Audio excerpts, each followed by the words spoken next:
dismantling systemic oppression, strengthening local economies, fostering equity and inclusion, cultivating communities for social good. We are motivated to leave the world a more just and compassionate place than we found it. A lofty goal? Maybe. An unreachable goal? Absolutely not.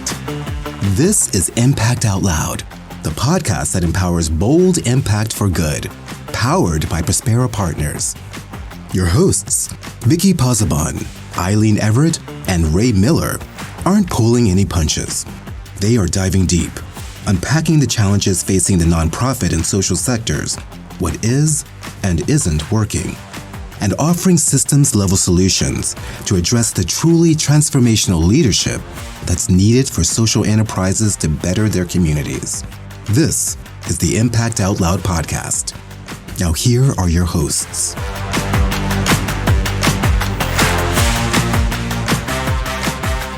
Hello, everybody. Welcome to the Impact Out Loud podcast. I'm Vicky Pozzebon, your host, along with Ray Miller and Eileen Everett.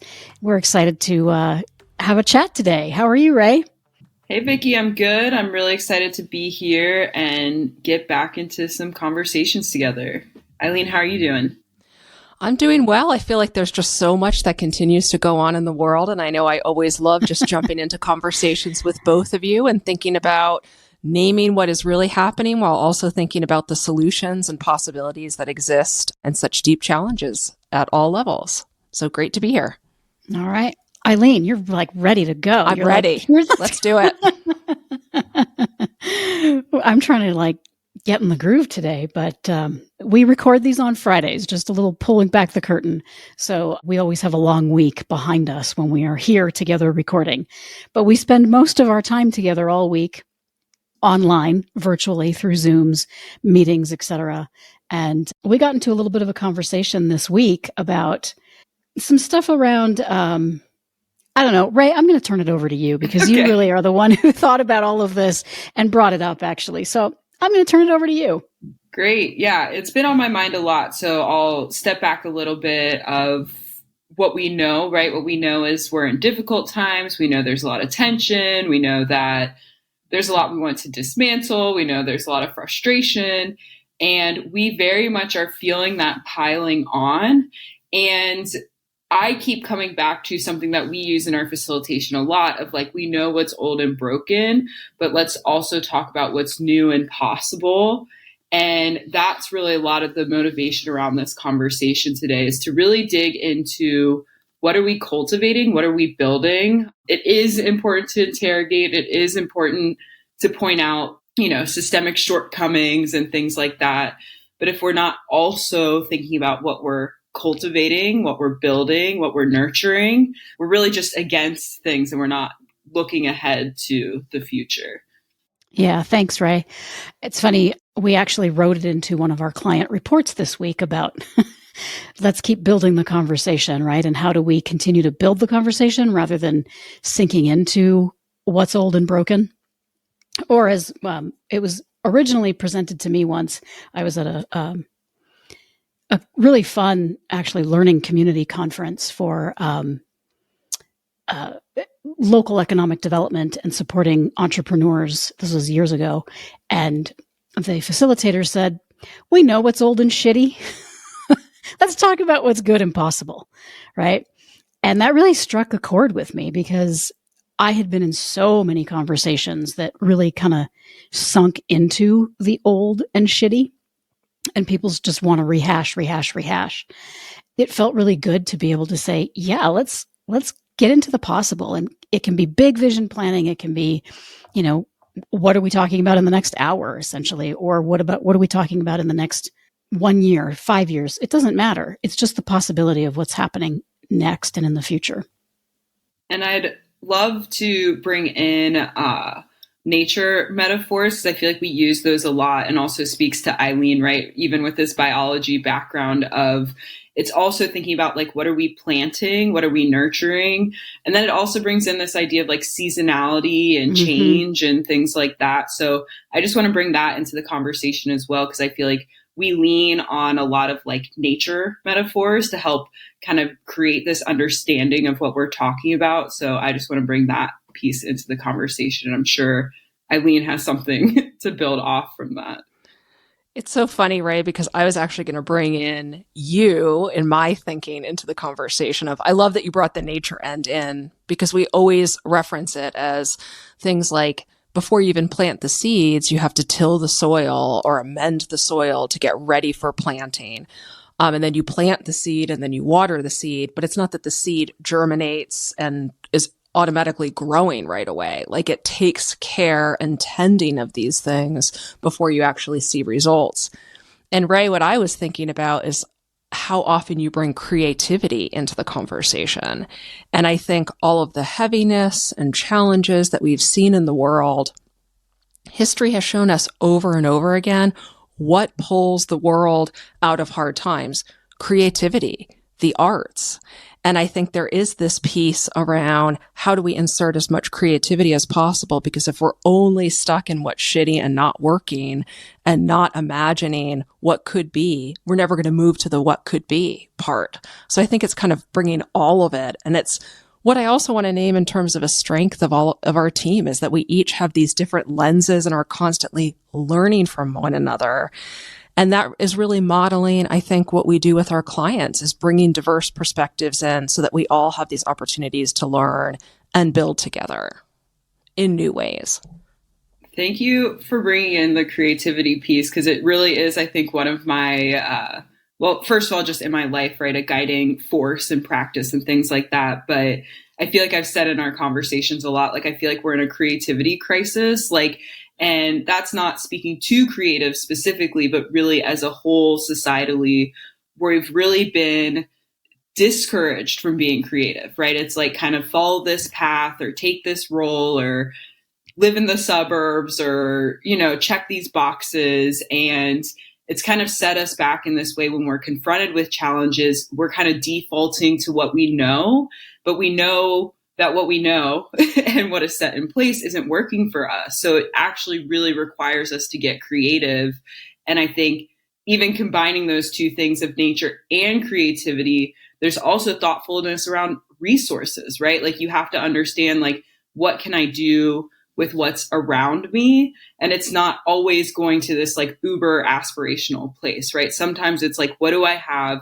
What can I do with what I have? And how can I think creatively about moving things forward, instead of stuck in like what we see in our work all the time? Well, oh, it's already always been this way. Well, if we keep doing that, we're going to keep replicating the same systems. Was it Einstein who said something about the definition of insanity is doing the same thing over and over again, expecting the same results? Yep. And I just want to name too, a little bit more clearly, even than what Ray was bringing up, of, you know, why is that? Why is there such a lack of creativity and such discouragement, active like discouragement and pushing back against creativity? And why? Because if we don't have that, then we have the status quo. And when we have the status quo, then we don't have systems change. When we don't have systems change, we can't fight and disrupt and then create something that's different than the systems of oppression that are in place today. So it's like, by design, there is this pushback on creativity, and we really want to bring that in. What could be different than what we've all ever experienced before? Well, and creativity pushes us out of our comfort zones, and people don't like to be pushed out of their comfort zones. And we know that by experience. And sometimes the idea of thinking about what's possible is uncomfortable to folks too. So they go back to what they know. They go back to that comfortable place of, we've always done it this way. Because the idea of doing something different is scary. It requires resources. It requires time. It requires money sometimes. So, you know, those are all things that keep people stuck. And I think that is part of the reason why they don't get creative as well, because being creative means pushing on your own comfort zones and others at the same time. Yeah, my mind went right to hearing you say all of that, Vicky, even the idea of how creativity can be used to help move people through that discomfort, right? The creativity, and this is so much of the work that we do, is creating spaces that look and feel different by design. We want people to have a different experience than what they're used to. And even thinking about, Ray, when you were bringing up the nature metaphors, like, what would it look like if we had a meeting that we're actually going outside and planting things together while envisioning a different nonprofit sector or a different way of doing business? Like, that's creativity in action. And imagine if we were all tilling the soil together, we probably would feel a little bit more comfortable and could move through that discomfort differently. Well, I'll just add like one little anecdote in there that I love that you brought that up, because people think that that's also doing things drastically different sometimes. But what you're pointing to is sometimes it is just little shifts that start to move us in that direction, right? Have the same meeting, but go outside and see how that feels and lean into that different experience. That's all I want to say. Vicki. It's story time. I was in a community of practice many, many years ago where, a group of us who had been doing similar work were being facilitated through a number of things in order to grow our leadership, grow our support of each other and the work that we were doing. But we had this I loved the facilitation team. I mean, obviously, because I do what I do now, a lot of it is based on that work and experience that I had and the learnings that I took out of all of that work. But there was one particular session I'll never forget, because the facilitators said, we want you to go outside. Here's a question we want you to reflect on, and we want you to go outside and take a walk, and we want you to find something in nature that you can bring back that represents what you're reflecting on. And, they said it can be anything in nature that you can bring back in. And half the group kind of scratched their heads. They did like, what? Why would we do that? And I loved it because it provided an opportunity to get creative and to get out of that brain thinking and to feel like, oh, this leaf or whatever represents something that is coming up in me right now. And it was super uncomfortable because half the group was like asking questions and they just wanted clarity. I'm like, we can't get any more clear about what the instructions were.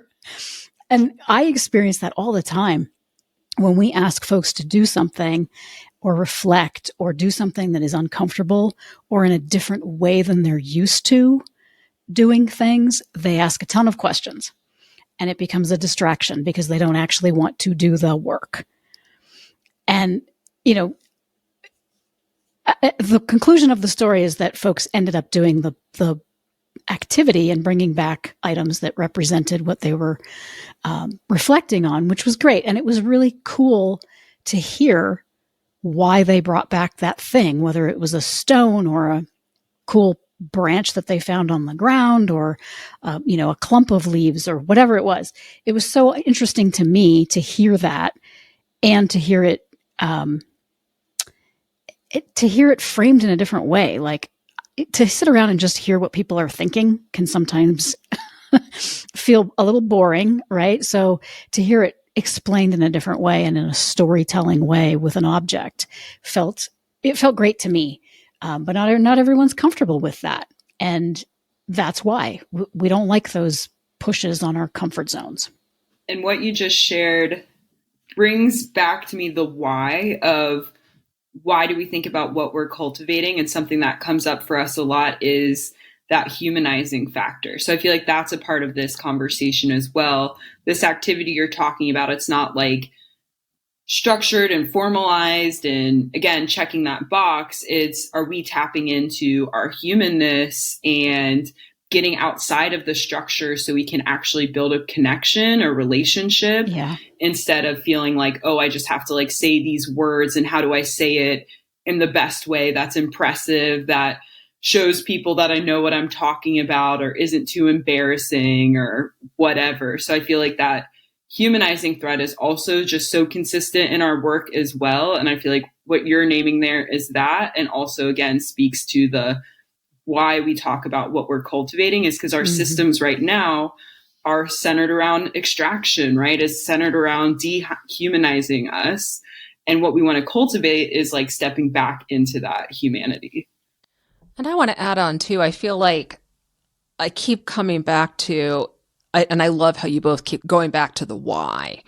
And I think I'm going to also bring in the how too, because I think there is so much opportunity with this how piece and thinking about creativity even in simple ways, like how often meetings are structured to have people at the same level of decision making all in the room together. Mm-hmm. So how often meetings are set up that you'll have all executive directors or all program staff or all admin staff. And we really encourage mixing that up because people have different perspectives. And it's that creativity of bringing people together. I mean, it's so much of how we reference leadership, that leadership is not a job title. We view leadership in terms of how you show up in the space. And I think to connect it to what you said, Ray, of it is that humanizing piece around when we actually stop and see each other as valuable and really listen to one another, even if it's someone who's new to an organization, they have a fresh perspective. I always have loved that. It's like, no, they might not have the institutional knowledge, and how beautiful that they don't, that they can come in with fresh eyes, with a fresh perspective that we all can learn from. And I think there is that creativity piece too around the how. I mean, we talk so much around even setting how the room is set up, whether it's a virtual room or a physical room that we're gathering in, but even just the how of who gets invited into the conversations and how the conversations are structured for people to be able to really use their voice to share what they see. I'm jumping to what is probably another topic for another day, but it's starting like even 5 steps before that of who should be in the space that we're going to be convening. Who do we want to hear from? Why do we want to hear from them? What can we ask? How can we listen to them? And cultivate with the community, cultivate with the folks in that meeting, even if it's just a group of, partners that you're meeting with for a project. You still have to go through the steps of all of those questions. And how can you, maybe partnership is another day too, that we'll talk about, of actually cultivating strong partnerships that are successful. And it starts with asking all of those questions and cultivating trust, obviously, and ways of being together. Yep. And I feel like what you were just touching on too, and going back to Eileen, like, right, how is this like constant, like that interrogation that we talked about in interrogating our systems, but everything comes back to a constant interrogation, right? It's like always asking questions, always examining why. Like you were just talking about, like, who do we want in that room? And if you don't have those relationships, there's another question to dig into. Why aren't those relationships there? How do we nurture that? Where do we have those intersections with community? And right, like we think of, we have community convenings, and sometimes how you see those play out in a more traditional way is like just an open call, we'll see who shows up. But to your point, that's not going to get the folks in the room that you want in the room, because often those who are most excluded don't feel welcomed in that space, right? Unless you have that relationship there. So it comes into that like constant questioning, and that questioning helps you to kind of see those blind spots or see where you can kind of shift things to get the feedback that you want. Well, and to, again, go a step back from doing a community meeting, where is that meeting being held? Is it even accessible to folks who typically don't show up to those things? Can it be held in a neighborhood, in a community center that folks are more familiar with and feel more welcomed in, because it's not City Hall, for instance, or it's not a convention center, or, the typical hotel ballroom. Right. Like back to getting creative, right? Like, do we want to keep having meetings in boardrooms for the rest of our lives? Or do we want to like make sure people have childcare, and maybe we're outside, and maybe we're working on activity together. Yeah. Maybe it's in a comfortable space and we're drinking tea and it's not alcohol centered, or whatever other factors. But I think that is part of that. Like, what are we cultivating, right? Like, if we don't think about it, we're going to keep doing kind of sessions where we're speaking at you and we're standing at the front of the room and you're in a cold chair and there's some like sodas in the back and we'll see you next time. Or is it like, ooh, I like being in this space and I'm having good conversations and it feels really welcoming. And I can step outside and have a breath of fresh air easily. Some folks need some space and a moment to just grab a breath and come back in quickly and easily. But I always wondered why, if boards are considered, and I'm talking about corporate and nonprofit boards, if they're considered, the hierarchy at the very top and the be all end all and the decision makers, why do we put them in the worst spaces to have their meetings? Why are they sitting in a dark, drop ceiling room at a table with sometimes the worst chairs, right? There's these giant office chair things that they're all sitting in. I've always wondered that, like, why is this room so uncomfortable? And is it because they don't want to be there either? Maybe they don't want to spend any time in that room. I think it goes back to people getting stuck in what they're used to. It's that, oh, well, let's book the room in the back of the library. Not, by the way, I love libraries, and some libraries have the most amazing rooms. So just to name that too. That's true. That's true. It is. And I think that people do just kind of sometimes get in their own way. And I come from this background of, the environment, the outdoors, nature, and all of it. And I've always been a little bit shocked the number of conferences, meetings, summits, get-togethers that are all indoors. And I'm like, wait a minute. The commonality that we all have in this room is that we want to be outside. And so I've kind of gotten this reputation of like, everybody pick up your stuff. Let's go outside. And people are like, but we're supposed to be in the hotel, in the conference room. And I'm like, who said that? Is anybody going to stop us if we pick our things up and go outside?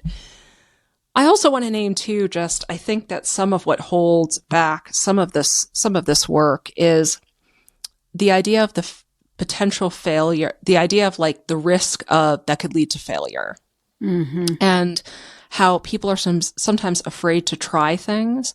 And I would say to offer encouragement around recalibrating expectations. I was thinking back to a meeting that I was hosting a few years ago that I realized partway through the meeting that the group wasn't ready for the conversation that we were in. I had misgauged the readiness of the group to actually dig in. And it was getting messier and messier and messier. And I could have kept going down that path. And it was like, stop, pause. Let's stop this conversation. We will pick it up again at a later time.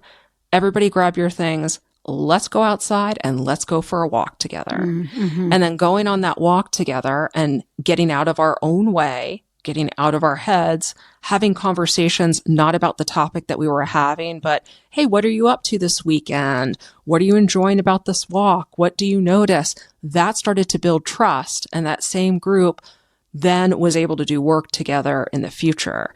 And I do think that sometimes people, they view gatherings, meetings as these very, transactional. Have we checked the boxes? And sometimes it's stepping back and not checking those boxes, or realizing the boxes you thought you were going to check actually need to be totally different. Yeah, that's actually a great place for us to kind of transition to wrapping up. And I'm wondering, that sounded all like really great advice. So I'm going to throw that back out to you both, Ray and Eileen. What one piece of advice would you want to give right now to our listeners about cultivating positive change? Well, I'll jump in because while Eileen was speaking, what was coming back to me was that humanizing piece. And again, like, why are we having this conversation we get put in this position a lot, and you see it to Eileen's point of that, reluctance to move forward is based around some fears. And then the person who's trying to push the change forward kind of gets villainized sometimes, or like that humanizing factor is just missing, right? Like, I'm going to find all the ways that you're wrong, or you said something wrong, or you didn't do this, or you didn't do that, you didn't do the land acknowledgement, you didn't say your pronoun, or like whatever list of things we've created, like a lot of expectations around how you're supposed to show up.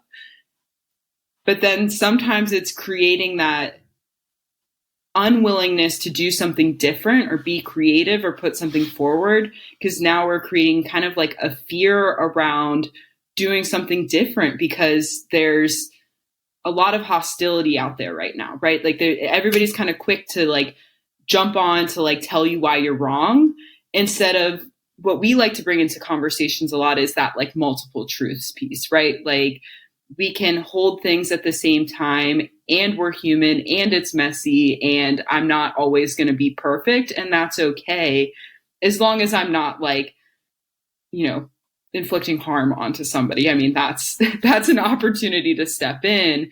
But I think this is why it just keeps coming back for me, is I just see, even like anytime even something good happens now, people are quick to be like, well, this didn't happen. It's like, well, can we celebrate wins and also be critical of systems at the same time without like tearing down an accomplishment? We have to be in a space where we still want to build, instead of finding every point to like take something down, if that makes sense. Yeah. Thanks, Ray. Eileen, you've given us a ton of nuggets, Eileen, but I'm wondering in this moment, what would it be? What? Yeah, I want to build actually upon what Ray said. And I think I would just add, for people to have their own accountability and self-reflection around when they might be holding up the process. And that's a good one.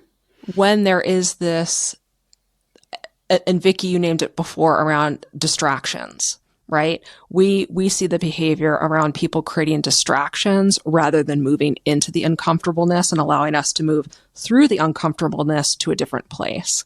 And I think I would just really emphasize that I piece of transformational leadership and getting back to really people doing their own interrogation and self-reflection around, when am I holding the process back?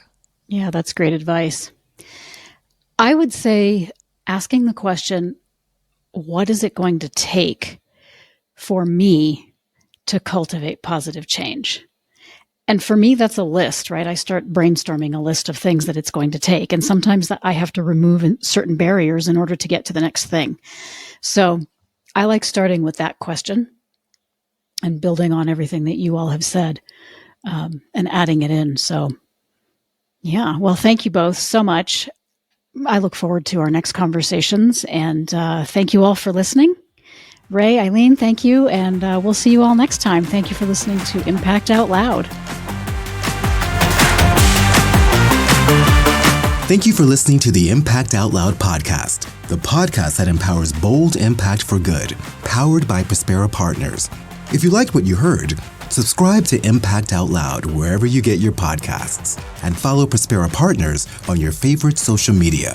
If you are inspired to make community-based solutions and systems change, Prospera Partners offers workshops and programs that are open to all. For more information, visit prosperapartners.org. Thank you for joining us. Until next time, be well and do good.